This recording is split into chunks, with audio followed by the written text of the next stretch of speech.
Hey everybody, my name is Jelle and you're watching to my YouTube channel. Today we need the excavator again, so let's get it out, onto the trailer and into the field, as we have to dig a ditch today. So let's go. Thankfully, 50 years ago, they made this shed high enough for the excavator. Perfect.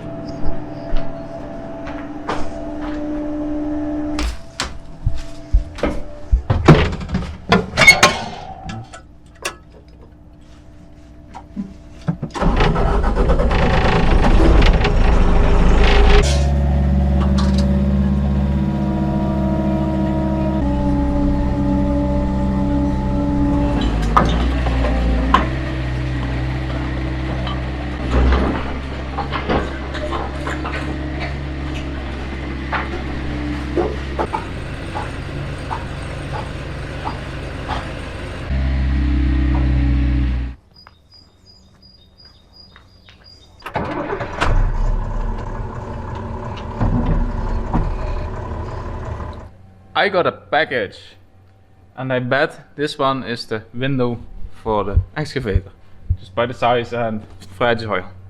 So let's unpack it and install it.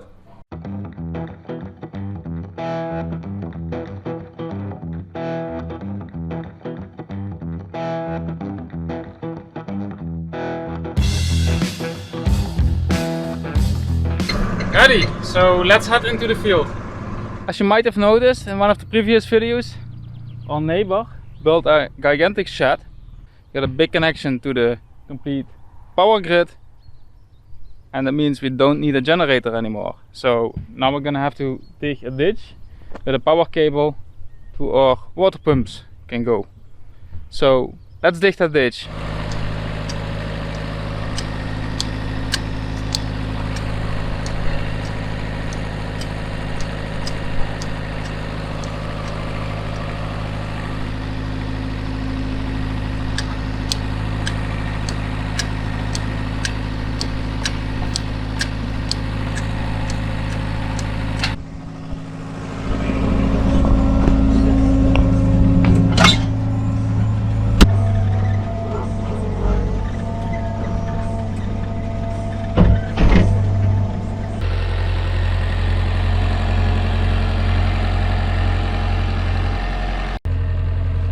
That's going quite fast.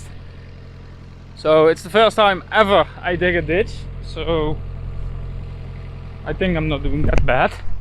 I try to keep the same depth everywhere and then it should work out.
Beautiful ditch so far. You just can't see it.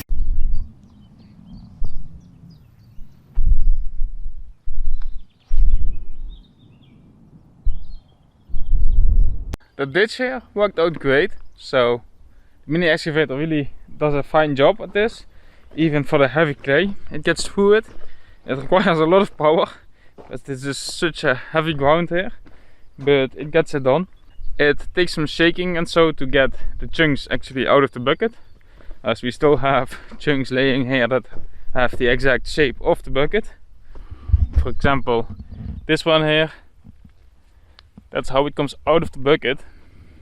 Now let's hope the cable goes in soon, and then we should have power and our pumps without a generator. So then we run a lot more efficient than on the diesel that we have to burn at this moment. Unfortunately, these processes in the Netherlands always take years before you actually get power in a field when you want power in a field.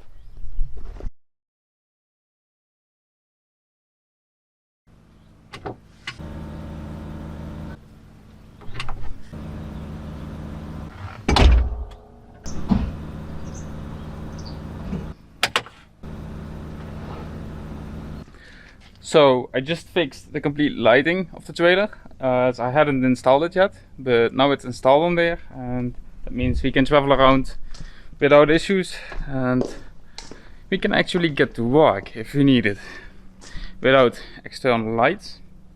So I think that's working out well. So in the excavator I used the old fuse box when I restored it a few weeks back. But that's because I ordered a new box, but it was on a long time for delivery. Another minor improvement I made is I can now keep the door open with this plug and this plug. It's a very old-fashioned system, but we got it on the International 633, and that's lasting over 40 years now. So, and it still works properly. So that's why I decided this is a good way, because it's just holding it firmly, but yet I can pull it loose. So I think it will do its job perfectly. Now I can also use this to hang on, as I can just not pull the door out of its lock. Well, our cable has arrived to replace the generator with. So at the moment of recording I just finished painting this trailer, so now we're gonna use it for the first time when it's completely mounted. So let's see how that goes, because when we made the ditch where the cable goes in, the trailer wasn't painted. Loaded perfectly. The only thing is, this is very slippery. That's exactly why I cut out the old ones and I made this. It's still slippery, but it's also fresh painted, so I think it's getting better over time.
So 2 weeks have passed and the electricians have made a connection box here. So we got this big wire coming in. So it's entering the container there and then going into this big connector box here, which is quite a connector. but we chose to do it with a connector and not straight away to the net, because if we have an emergency situation where the Netpower is off, then we can always run a generator when we have night frost, because then it is important that we sprinkle. So finally, after all these years, we can run on electric power completely without a generator. So we had electric pumps already for a lot of years. We just didn't have the power here, as it's quite a hassle to get actually power in your yard. But now we got it. So the whole sprinkling is even easier now and also way more efficient, especially with the fuel prices these days. So it really makes sense to run on electric, and it's also better for the environment. I think we have enough power now for these pumps, so it should be good. So to get the wiring inside the container, we used a plasma cutter to make a nice circle here where the wiring actually can go through, and we used a hose to go through, or a pipe, and that's where the cable goes through, so it's protected. So that all really looks nice and clean now.